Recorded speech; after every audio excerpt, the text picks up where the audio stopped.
या गावामध्ये आता जे मेडिकल कॅम्प होता त्या कॅम्पला भेट देण्यात आलो. माननीय मुख्यमंत्री सहायता निधी कक्ष पुणे आणि धर्मादाय कक्ष माननीय देवेंद्र साहेबांचा हा जो उपक्रम आहे तळागाळातल्या लोकांना आरोग्यसेवा देणं आणि कुठलाही माणूस बिना पैशाशिवाय किंवा उपचाराशिवाय जाऊ नये ही त्यांची धारणा आहे.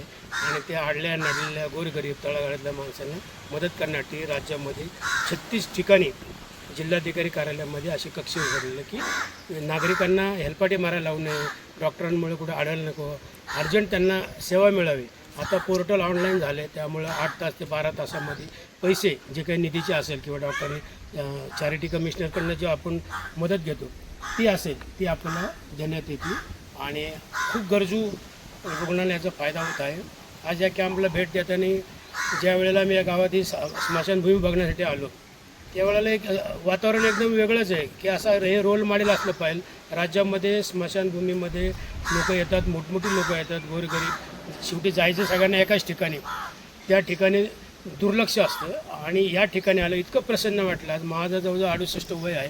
मी या राज्यामध्ये खूप ठिकाणी फिरलो आणि गावात गेलो, मोठमोठ्या लोकांबरोबर दौरे केले, पण आज या ठिकाणी पहिल्यांदा आल्यानंतर इतकं प्रसन्न वाटलं की अशी स्मशानभूमी जर हे रोल मॉडेल झालं राज्यामध्ये, जर अशा पद्धतीने लोकसहभागातनं त्या ठिकाणच्या लोकप्रतिनिधी, नागरिकांनी, ग्रामसेवकांनी, पंचायत समिती सदस्यांनी यांनी जर काम केलं तर देशामध्ये, आपल्या राज्यामध्ये असं पण एक मेसेज जाईल की अरे वैकुंठात जे काय आपली अंधश्रद्धा असते की कुठं बाबा रात्री जाऊ नये, भूत झपाटे, अमुक तमुक आहे, भीती वाटते माणसांना, पण या ठिकाणी स्मशानभूमी त्याला भीती वाटत नाही. त्या ठिकाणी लोक येतात, अनेक आपला जो काही विधी आहे तो उरकतात आणि अनेक लोक या ठिकाणी विश्रांतीला पण येतात आणि दिवसभर इतकं चांगली स्मशानभूमी बघून फार आनंद व्यक्त आला आहे.